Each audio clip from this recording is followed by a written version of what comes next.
Hello guys, welcome to RVCC online. तो आप सभी का 9th स्टैंडर्ड में फ़र्स्ट ऑफ ऑल स्वागत है। आप सभी का 9th स्टैंडर्ड में वेलकम है। तो आज हम लोग जो है 9th स्टैंडर्ड का जो M1 है, जिसे अलजेब्रा कहा जाता है, वो शुरू करेंगे। लेकिन शुरू करने से पहले हम लोगों ने अपने सीनियर से काफ़ी बार सुना है कि जो 9th स्टैंडर्ड का मैथमेटिक्स है वो टफ़ है, हार्ड है, बहुत सारे बच्चे फेल हो जाते हैं। ऐसी बहुत सी हमने चीज़ें सुनी हैं, लेकिन ये सारी चीज़ें जो हमने सुनी हुई हैं अपने सीनियर से, वो बिल्कुल भी क्या हैं, फेक हैं। क्यों? ऐसा क्यों? क्योंकि क्या होता है, वक्त आने पे बच्चे ध्यान से पढ़ाई नहीं करते हैं, प्रैक्टिस नहीं करते हैं, तो फिर बाद में उन्हें ये चीज़ें हार्ड लगने लगती हैं। कोई भी चीज़ अगर हम लोग प्रैक्टिस नहीं करेंगे तो हमें हार्ड ही लगेगी, राइट। हमें हर एक चीज़ की प्रैक्टिस लगती है तो ही हम उसमें परफेक्शन हासिल करते हैं। जैसे अगर साइकिल भी चलाना सीखना होता है तो हमें उसकी प्रैक्टिस लगती है, तब जाके परफेक्ट होते हैं। फर्स्ट टाइम में कोई भी साइकिल नहीं चलाता परफेक्ट, राइट। उसी तरीके से ये मैथ्स भी है। यहाँ पे एकदम से कोई परफेक्ट नहीं होता है, यहाँ पे कंटिन्यूसली विगरसली प्रैक्टिस लगता है कॉन्सेप्ट्स का। और जो ये करता है समय समय पे प्रैक्टिस करता है, उसके लिए मैथ्स बहुत ज़्यादा इजी है। ठीक है, तो बस दूसरों के बातों में ना आओ कि मैथ्स हार्ड है, डिफ़िकल्ट है, नहीं होगा, आराम से हो जाएगा। बस समय समय पे प्रैक्टिस करते रहो। वक्त का रिवीजन इम्पोर्टेंट है, ठीक है। तो शुरू करते हैं फिर। आज हम लोग अलजेब्रा शुरू करने वाले हैं, M1 जिसे कहेंगे। उसका जो फर्स्ट चैप्टर है सेट्स। तो सेट्स अगर हम लोग शुरू करेंगे तो सेट्स से पहले हम लोग को एक वर्ड समझना है, जिसे हम लोग कहते हैं कलेक्शन। ये जो कलेक्शन वर्ड है उसे हमने समझना है। कलेक्शन मतलब क्या? कलेक्शन मतलब चीज़ों को जमा करना। कलेक्शन मतलब क्या? चीज़ों को जमा करना। अब अलग अलग लोगों को अलग अलग चीज़ें जमा करने का शौक़ होता है ना। सभी को अलग अलग कलेक्शंस का शौक़ होता है। कोई बुक्स का कलेक्शंस करता है, कोई क्या करता है, कॉइन्स का कलेक्शन करता है, कोई फॉरेन करेंसी का कलेक्शन करता है। तो ऐसे अलग अलग कलेक्शंस करने का शौक़ सभी को होता है। तो आज जो हम लोग पढ़ने वाले हैं लेसन सेट्स, वो एक कलेक्शन पे ही बेस्ड है, लेकिन वो collection special type of collection है। ठीक है, तो हम लोग सेट्स में कलेक्शन के बारे में ही पढ़ने वाले हैं, ठीक है, लेकिन वो स्पेशल टाइप का एक कलेक्शन होगा। आइए देखते हैं। तो सेट्स का डेफिनेशन यहाँ पे दिया गया है, तो देखते हैं वो डेफिनेशन क्या कहता है। सो सबसे पहले हम लोग देखेंगे set. What is a set? ठीक है, सेट कहता है a well defined collection of objects is called a set.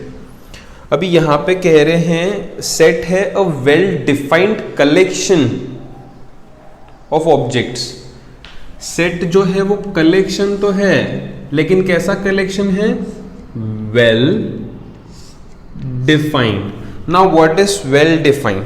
Well defined मतलब जिसको क्लियरली डिफाइन कर सकते हैं।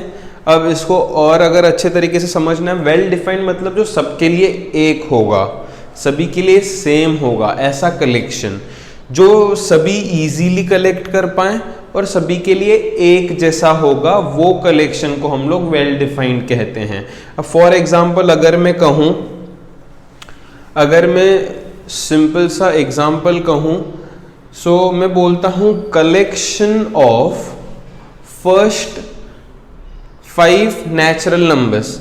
Collection of first 5 natural numbers. तो सभी के लिए collection of first 5 natural numbers क्या होंगे? 1 2 3 4 5। ये वेल डिफाइंड है। वेल डिफाइंड इसलिए है क्योंकि ये आसानी से हम लोग डिफाइन करते हैं, इजीली डिफाइन करते हैं और सबके लिए सेम होगा।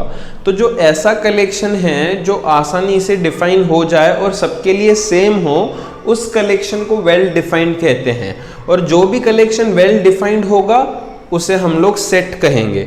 अगर मैं एक और एग्जाम्पल बताऊं तुम लोगों को, तो दूसरा जो एग्जाम्पल है वो मैं लेता हूं सेट, जिसे हम लोग कह सकते हैं वो होगा collection of first 5 even numbers। तो पहले 5 इवन नंबर्स का जो कलेक्शन होगा फिर से 2, 4, 6, 8, 10, ये जो पहले 5 इवन नंबर्स है ये सबके लिए इजीली डिफाइंड है और सभी के लिए फर्स्ट 5 इवन नंबर्स ये ही होंगे, इनके अलावा नहीं होंगे। तो जो ऐसा कलेक्शन है जो इजीली डिफाइंड है, सबके लिए सेम है, that is known as set. पूरा चैप्टर इसी पे घूमता है, सेट पे। नाम ही लेसन का सेट्स है, इसलिए सेट का डेफिनेशन ध्यान से समझना है ना। सेट का डेफिनेशन हमें बहुत बहुत बहुत अच्छे से समझ लेना है, नहीं तो आगे चल के प्रॉब्लम होगी, इसलिए ही मैं एग्जांपल्स ले रहा हूँ। दूसरा एग्जांपल हो सकता है सेट ऑफ वॉवल्स, है ना। इंग्लिश में वॉवल्स तो सुना होगा सबने, तो सेट ऑफ वॉवल्स, तो सेट ऑफ वॉवल्स क्या होगा? ए, ई, आई, ओ, यू, ये 5 ही वॉवल्स होते हैं। तो सभी के लिए ये जो 5 वॉवल्स है वो इजीली डिफाइंड भी है और सभी के लिए सेम होंगे। तो जो कलेक्शन इजीली डिफाइंड है और सभी के लिए सेम होगा, that collection is considered to be well defined collection, और जो वेल डिफाइंड कलेक्शन होगा उसे हम लोग कहते हैं सेट। ठीक है। अगर मैं तुम लोगों से कहूं collection of favourite cricket players, अभी ये जो कलेक्शन है फेवरेट क्रिकेट प्लेयर्स का, एक बंदे के लिए फेवरेट क्रिकेट प्लेयर धोनी और विराट कोहली होंगे, एक के लिए एबी डिविलियर्स और एंड्रू रसेल होंगे, एक के लिए क्रिस गेल और डेल स्टेन होंगे। तो ये सबका आंसर मैच करेगा क्या? सबका आंसर सेम आएगा क्या? ये कलेक्शन जो मैंने बोला फेवरेट क्रिकेट प्लेयर्स का, उसमें सबका आंसर सेम नहीं आएगा। तो जिसमें सबका आंसर डिफाइंड नहीं है, सेम नहीं है, तो उस कलेक्शन को हम लोग सेट नहीं कह सकते। सेट उसी कलेक्शन को कह सकते हैं जो सभी के लिए सेम हो। ये समझ लो बात, ठीक है। सो यहाँ पे आई होप सभी को डिफरेंस समझ रहा है, किसे सेट कहेंगे किसे सेट नहीं कहेंगे। सेट उसी कलेक्शन को कहेंगे जो सभी के लिए सेम हो।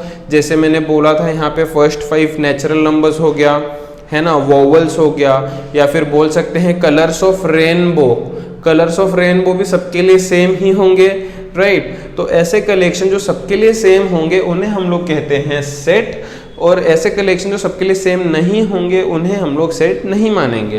तो यहाँ पे सेट का डेफिनेशन तो क्लियर हो गया, वेल डिफाइंड का मतलब क्लियर हो गया, जो सबके लिए सेम हो। ठीक है, आगे generally the name of set is given using capital letters A, B, C and so on. आगे हम लोग इसके बारे में भी समझेंगे। कभी भी हमको अगर सेट को लिखना है तो उसे कैपिटल लेटर्स से ही डिनोट करना है, ये सेट का प्रॉपर्टी है। हर बार सेट को कैपिटल लेटर से डिनोट करना, ये रूल है। ये पॉइंट भी समझ में आता है। आगे बढ़ते हैं। द मेंबर्स और elements of set are shown using small letters. अगर हमको लेटर्स लिखने हैं सेट के अंदर, सेट का नाम तो कैपिटल होगा, लेकिन सेट के अंदर अगर मुझे मेंबर्स लिखने हैं जिन्हें एलिमेंट्स भी कहा जाता है, सेट के एलिमेंट्स, तो वो हमेशा स्मॉल लेटर्स में ही होंगे। ठीक है, सेट के मेंबर्स स्मॉल लेटर्स में होंगे, सेट का नाम कैपिटल लेटर्स में होगा। ठीक है, ये भी समझ में आ गया। आगे बढ़ते हैं। If A is an element of set ए, अभी ये क्या है? ए मेंबर है सेट ए का। देखो सेट का नाम कैपिटल में लिखा है, ए क्या है? उसका मेंबर है, उसका एलिमेंट है। A is an element of set A, then we write as A, ये जो साइन दिख रहा है ऐसे ई की तरह, टू सेट ए। अब इसको क्या बोलेंगे? अगर कोई भी एलिमेंट कोई सेट को बिलोंग करता है, अगर कोई भी एलिमेंट कोई सेट को बिलोंग करता है, तो then we write it as A, इसको पढ़ते हैं बिलोंग्स टू सेट ए। समझा? And if A is not an element of set A, then we write it as A does not belong to set A, है ना। अगर कोई element वो set में आता है तो लिखते हैं A belongs to set A, अगर नहीं आता तो does not belong to set A। For example अगर मैं कहूँ 2 जो है, 2 नंबर 2 वो सेट B में आता है, सेट B का मेंबर है। अगर मैं कहूँ 2 जो है वो सेट B का मेंबर है, तो मैं कैसे लिखूंगा? 2 belongs to set B। अगर 2 मेंबर नहीं है तो 2 does not belong to set B, है ना, ये साइन को पढ़ते हैं बिलोंग टू। तो वही इन लोगों ने कहा है कि स्मॉल ए कोई एलिमेंट है ए का, स्मॉल ए कोई सेट ए का एलिमेंट है, तो हम लोग लिखेंगे ए बिलोंग्स टू सेट ए। अगर एलिमेंट नहीं है तो डज नॉट बिलोंग टू। वैसे ही अगर 2 एलिमेंट है तो 2 बिलोंग्स टू सेट बी लिखूंगा, अगर नहीं है तो 2 does not belong to set B लिखूंगा।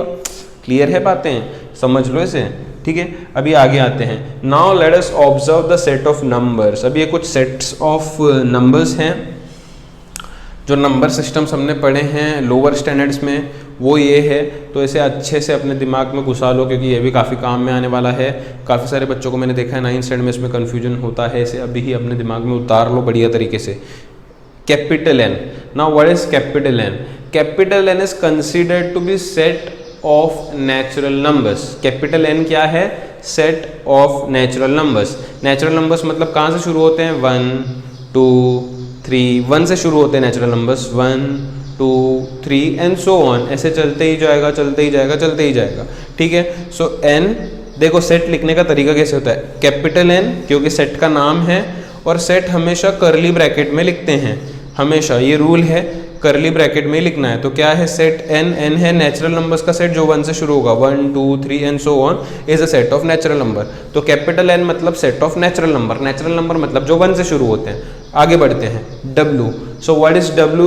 W is set of whole numbers. Whole numbers कहाँ से शुरू होते हैं? 0 से, 0 1 2 3 एंड सो ऑन। तो वही लिखा है, देखो डब्ल्यू सेट होल नंबर्स का है, 0 1 2 3 and so on, dot dot मतलब so on is a set of whole numbers. Next is I. I माने इंटीजर्स। इंटीजर्स मतलब निगेटिव नंबर्स सारे, -3 -2 -1 या फिर उसके आगे वाले भी सारे निगेटिव नंबर्स, 0 और सारे positive numbers 1 2 3 and so on. तो what is integers? Integers is set of all negative including 0 including all positive numbers, ठीक है। तो आई मतलब इंटीजर्स, इंटीजर्स मतलब सारे निगेटिव नंबर्स, 0 सारे पॉजिटिव नंबर्स, इसका set is integers. Next is Q. Q मतलब रैशनल नंबर। अब ये रैशनल नंबर के बारे में तो लास्ट ईयर पढ़ा ही था सभी ने। What are rational numbers? Rational numbers are numbers in p by q form, याद है?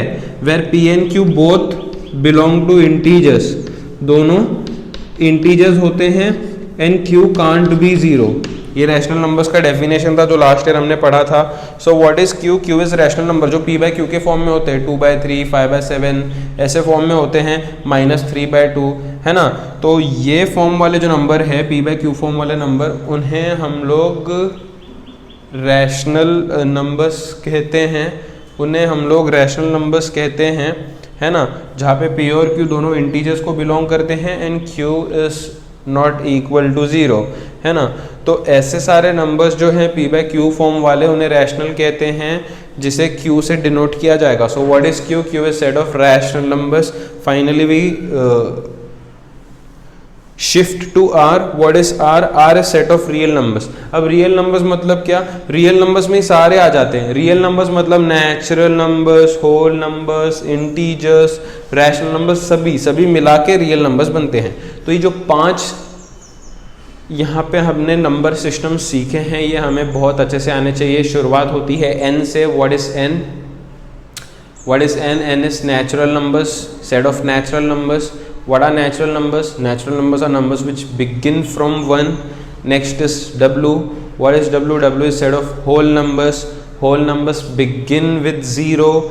Next is I. I stands for integers, set of integers. What are integers? Integers are all negative numbers, all positive numbers with 0, ठीक है। Next is q. q is rational numbers. Rational numbers मतलब p by q form, ऐसे सारे numbers which are in p by q form, ठीक है। Last but not the least is real numbers. r. real numbers. r. real numbers मतलब ये सारे ही real में आ जाते हैं। नेचुरल बोलो, होल बोलो, रैशनल बोलो, इंटीजर्स बोलो, सारे ही रियल में आ जाते हैं। तो ये 5 नंबर सिस्टम से। सेट लिखने का तरीका देखो, कैपिटल से नाम उसका होगा और कर्ली ब्रैकेट में उसके एलिमेंट्स लिखेंगे। ये एक मेथड है सेट लिखने का। आगे शिफ्ट होते हैं, डिटरमिन इफ सेट और नॉट। मुझे पहचानना है सेट है या नहीं है। सेट कौन सा कलेक्शन है? Well defined. वेल डिफाइंड का क्या मतलब? जो सबके लिए सेम हो। ये क्वेश्चन एक मार्क के लिए आता है कि पहचानो सेट है या नहीं, बस हमको लिखना होता है yes it is a set, no it is not a set. ठीक है, अब यहाँ पे days of a week, days of a week सभी के लिए सेम होंगे। Sunday, Monday, Tuesday, Wednesday, Thursday, Friday, Saturday सभी के लिए सेम होंगे डेज ऑफ द वीक, बरोबर हैं? तो क्योंकि ये सभी के लिए सेम होगा it is a set, it is a set बोलेंगे। Second, months of a year, क्या मंथ्स ऑफ अ ईयर सभी के लिए सेम होंगे? बिल्कुल जी, सभी के लिए सेम ही होंगे, 12 महीने। ठीक है, तो मंथ्स ऑफ द ईयर भी सेट होगा। Brilliant student of a class, इसको सोचो, ब्रिलियंट स्टूडेंट, क्या सभी के लिए ब्रिलियंट स्टूडेंट सेम होगा? नहीं, ब्रिलियंट स्टूडेंट सेम नहीं होगा। जिसको 50% मिल रहे हैं उसके लिए 70% वाला स्टूडेंट ब्रेव होगा, जिसको 70% मिल रहे हैं उसके लिए 80% वाला स्टूडेंट ब्रेव होगा, जिसको ब्रिलियंट होगा। जिसको 80 मिल रहे हैं उसके लिए 90% वाला स्टूडेंट ब्रिलियंट होगा। तो सभी के लिए ब्रिलियंट स्टूडेंट अलग अलग होगा, सेम नहीं होगा, एक नहीं होगा, अलग अलग होगा। तो ये ब्रिलियंट स्टूडेंट क्योंकि सभी के लिए सेम नहीं होगा, it is not a set. ठीक है, तो इस तरीके से हम लोग आसानी से डिटरमिन कर सकते हैं whether the given question, given collection is a set और नॉट। तो ये हो गया। आगे बढ़ते हैं मेथड्स ऑफ राइटिंग सेट्स। अभी सेट्स को लिखने के दो अलग अलग मेथडोलॉजी हैं, मेथड्स हैं। ठीक है, एक मेथड है लिस्टिंग मेथड जिसका दूसरा नाम रोस्टर भी है, और दूसरा मेथड है सेट बिल्डर जिसका दूसरा नाम रूल मेथड भी है। अच्छे से एक एक को समझते हैं। सबसे पहले लिस्टिंग मेथड और रोस्टर मेथड। ठीक है, तो यहाँ पे बोला है here we write all elements in curly bracket. यहाँ पे लिखे थे देखो कर्ली ब्रैकेट में, सेट को हमेशा कर्ली ब्रैकेट में ही लिखना होता है, समझ में आता है। आगे each of the elements is written only once and separated by commas. हर एक एलिमेंट को एक ही बार लिखना है और उसे कॉमा से सेपरेट करते चलना है। हर एक एलिमेंट एक ही बार आएगा, right? The order of elements is not important, but it is necessary to write all the elements. जो ऑर्डर है एलिमेंट्स लिखने का वो आगे पीछे हो सकता है, उसमें कोई प्रॉब्लम नहीं है। हाँ, लेकिन ये इम्पोर्टेंट है कि सारे एलिमेंट्स वहाँ पे आ रहे हैं, कोई मिस नहीं हो रहा है। ठीक है, तो जैसे मैंने बोला था, एक तुम लोगों को कलेक्शन मैंने बोला था कलर्स इन अ रेनबो। कलर्स इन रेनबो में हम लोग कलर्स आगे पीछे कर सकते हैं, है ना? कलर्स आगे पीछे कर सकते हैं। पहले हम लोग रेड लिख सकते हैं, येलो लिख सकते हैं, वॉयलेट बाद में लिख सकते हैं। मैं क्या बोल रहा हूँ, यहाँ पे जो एलिमेंट्स हैं उसका ऑर्डर आगे पीछे हम लोग कर सकते हैं। जैसे येलो पहले लिख दिया, रेड बाद में लिख दिया। लेकिन ये इम्पोर्टेंट है कि सातों कलर्स में मेंशन कर रहा हूँ, कलर्स आगे पीछे हुए कोई दिक्कत नहीं, सातों कलर्स मेंशन कर रहा हूं, वही लिखा है order is not important. Order आगे पीछे हो सकता है लेकिन it is important to write all the elements. हर एक एलिमेंट उसमें लिखना ये जरूरी है। नेक्स्ट, तो ये हमने समझ लिया लिस्टिंग मेथड। लिस्टिंग मेथड मतलब हमको क्या करना है, कर्ली ब्रैकेट में कॉमा देते हुए लिखते चलना है। नाम क्या है इसका? नाम क्या है? Listing method. लिस्ट मतलब मुझे लिस्ट तैयार करना है, कॉमा कॉमा कॉमा देके लिस्ट तैयार करना है। जैसे for example A is set of first 5 counting numbers. Counting numbers मतलब नेचुरल नंबर्स। तो फर्स्ट 5 काउंटिंग नंबर्स देखो कैसे लिखेंगे लिस्टिंग मेथड में। पहले सबसे पहले सेट का नाम, कर्ली ब्रैकेट, है ना? First 5 counting numbers 1 2 3 4 5। देखो मैं कैसे कॉमा दे दे के लिख रहा हूँ, सबको लिस्ट कर रहा हूँ। This is listing method, so simple. Next is B set of vowels. हम लोग जानते हैं वॉवल्स जो हैं वो हैं ए ई आई ओ यू, है ना? हो गया। ऐसे क्या करना है, सेट का नाम कैपिटल में लिखना है, कर्ली ब्रैकेट में सब कॉमा देते देते देते जो भी है वो लिस्ट करने हैं। So this is listing method also known as roster method. अब बच्चे कंफ्यूज होते हैं, लिस्टिंग मेथड को रोस्टर कहेंगे या सेट बिल्डर को ही रूल, इसमें कंफ्यूजन होता है। कभी कभी बच्चे समझते हैं लिस्टिंग मेथड और रूल मेथड एक है। कंफ्यूजन बिल्कुल भी क्रिएट मत करो। अब ये कंफ्यूजन नहीं क्रिएट करने के लिए तुम लोग क्या याद रखो, एक सिंपल सा तरीका बता रहा हूँ। यहाँ पे जो थर्ड लेटर है वो क्या है? एस। रोस्टर का जो थर्ड लेटर है वो क्या है एस, क्योंकि दोनों का थर्ड लेटर सेम है, इसका मतलब दोनों एक ही मेथड है। अब ये याद रखने का तरीका है ताकि कंफ्यूजन ना हो। लिस्टिंग में थर्ड लेटर एस है, रोस्टर में थर्ड लेटर एस है, मतलब वो दोनों एक ही हैं। क्या करना है इसमें, बस हमको पहले क्या करना है, सेट का नाम लिखना है, करली ब्रैकेट में जो भी उन लोगों ने बोला है कलेक्शन वो कॉमा देते हुए बस लिखते चलना है और कुछ भी नहीं। इसको बोलते हैं listing method, also known as roster method. बढ़ते हैं सेट बिल्डर पे। सेट बिल्डर का नाम है रूल मेथड। सेट बिल्डर का दूसरा नाम क्या है, रूल मेथड। अब यहाँ पे क्या लिखा है मैं पढ़ता हूँ, पहले ध्यान दो। In this method we do not write the list of elements but write the general element using variable followed by vertical line and write the property of the variable। तो यहाँ पे हम लोग चीज़ों को लिस्ट नहीं करते, चीज़ों को लिस्ट नहीं करते, हम लोग क्या करते हैं, एक वेरिएबल लेते हैं, कोई भी वेरिएबल लेते हैं, वेरिएबल मतलब कोई भी अल्फ़ाबेट बोल सकते हो, लेते हैं कोई भी वेरिएबल लेते हैं और वेरिएबल के सामने एक वर्टिकल लाइन मारते हैं और वो वेरिएबल का प्रॉपर्टी लिख देते हैं, रूल लिख देते हैं कि ये प्रॉपर्टी फॉलो कर रहा है वेरिएबल, है ना। सुनने में मुश्किल है लेकिन प्रैक्टिस करते ही आ जाता है। जैसे फॉर एग्जांपल मैं यहाँ पे देख रहा हूँ, ए है 2 3 4।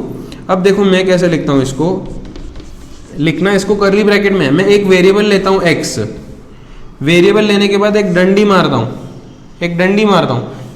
अभी ये जो वेरिएबल है इसका प्रॉपर्टी क्या है, मैंने क्या बोला, एक वेरिएबल लेने का, डंडी मारने का और वो वेरिएबल का प्रॉपर्टी लिखने का, है ना। अब यहाँ पे देख रहे हैं हम लोग जो x है, जो x है मतलब जो नंबर्स है वो 2 3 4 है, मतलब ये नंबर्स जो हैं 2 3 4 वो 1 और 5 के बीच में आ रहे हैं, वो 1 और 5 के बीच में आ रहे हैं। तो मैं लिखूंगा x is such that, ये दंडी को पढ़ते हैं, such that x is a number between 1 and 5।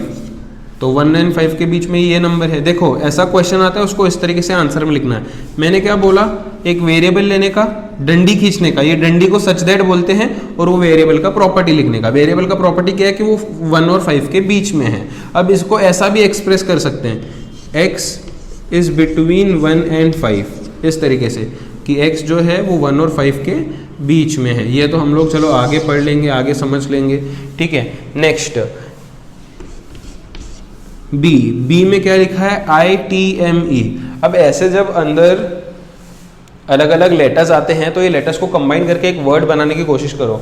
तो यहाँ पे कोई वर्ड बनता है क्या, देखो वर्ड बनता है टाइम, TIME, टाइम। तो मैं यहाँ पे क्या लिखूंगा, कैसे लिखूंगा, देखो x is such that, rule method में क्या करना है, एक वेरिएबल लेना है, डंडी मारना है, सच दैट और वो वेरिएबल का property, x is letter of word time, x is letter of word time. इस तरीके से सेट बिल्डर मेथड में लिखना है। तो कंफ्यूजन मत करो नामों में, लिस्टिंग मेथड और रोस्टर मेथड एक ही है, एस देखो। और इस वाले मेथड में हम लोग क्या करते हैं, जो भी कलेक्शन है करली ब्रैकेट में कॉमा देते हुए लिखते जाते हैं। सेट बिल्डर मेथड में हम लोग क्या करते हैं, हम लोग एक वेरिएबल लेते हैं, डंडी बनाते हैं सच दैट वाला और वो वेरिएबल का प्रॉपर्टी लिखते हैं। ये दो अलग अलग मेथड्स हैं, यहाँ पे बिल्कुल भी कंफ्यूज होने की ज़रूरत नहीं है। तो इस तरीके से हमने जो इंट्रोडक्शन है सेट्स का वो देख लिया है। हमने आज क्या क्या सीखा कि सेट किसे कहेंगे, सेट उसी को कहेंगे जो सबके लिए सेम हो, वेल डिफाइंड हो। कलेक्शन, तो जो कलेक्शन सबके लिए सेम होगा, वेल डिफाइंड होगा, उसे सेट कहेंगे। फिर हमने सीखा कि सेट के नाम को हमेशा कैपिटल लेटर्स में लिखा जाता है। फिर हमने सीखा कि सेट के अंदर जो मेंबर्स आएंगे, जैसे मैंने यहाँ पे वोवल, सेट के अंदर जो मेंबर्स लिखे वो हमेशा स्मॉल लेटर्स ही होने चाहिए, ये पढ़ा। उसके बाद मैंने पढ़ा कि कोई भी एलिमेंट जैसे यहाँ पे ए है, कोई भी एलिमेंट अगर सेट में आता है तो हम लोग लिखेंगे that element belongs to set, अगर नहीं आता है तो डज नॉट बिलोंग टू। जैसे अगर मैं यहाँ पे बात करूँ 4 बिलोंग्स टू ए है, 4 सेट ए में आ रहा है तो मैं यहाँ पे लिख सकता हूँ 4 बिलोंग्स टू ए। अगर देखो 4 ए में आ रहा है इसलिए मैंने लिखा 4 बिलोंग्स टू ए। 6 आ रहा है क्या ए में, नहीं, तो मैं लिखूंगा 6 does not belong to A, ये लिखने के तरीके हैं। Belongs to, does not belongs to, इस तरीके से इस्तेमाल किया जाता है, ठीक है। उसके बाद हमने पढ़े कुछ नंबर सिस्टम्स, नेचुरल नंबर्स पढ़े, ऐसे नंबर्स जो 1 से शुरू होते हैं। होल नंबर्स पढ़े, ऐसे नंबर्स जो 0 से शुरू होते हैं। इंटीजर्स पढ़े, मतलब सारे नेगेटिव नंबर्स, सारे पॉजिटिव नंबर्स इंक्लूडिंग 0। फिर रैशनल नंबर्स पढ़े, p/q फॉर्म वाले। फिर रियल नंबर्स, मतलब जिसमें ये सारे नंबर्स आते हैं, वो नंबर्स का सेट एक रियल नंबर का सेट होता है। उसके बाद मैंने कुछ क्वेश्चंस लिए जहाँ पे हमने डिस्कस किया कि किसे सेट कहेंगे, किसे सेट नहीं कहेंगे। उसके बाद मैंने 2 मेथड्स बता दिए हैं। तो इंट्रोडक्शन वाला पार्ट आज कंप्लीट करते हैं, यहाँ पे स्टॉप करते हैं। और मैं चाहता हूँ कि ये पूरा सभी अच्छे से अपने नए बुक में उतार लें, और उतारने के बाद मुझे व्हाट्सएप पे सारे फ़ोटोज़ सेंड करें, ताकि मुझे एक वेरिफिकेशन मिल जाए कि हाँ, कॉन्फर्मेशन मिल जाए कि हाँ सभी ने किया है, तो फिर हम लोग आगे बढ़ सकते हैं। तब तक के लिए गुड बाय। इसे बढ़िया तरीके से पढ़ लेना अगले लेक्चर पे आने से पहले।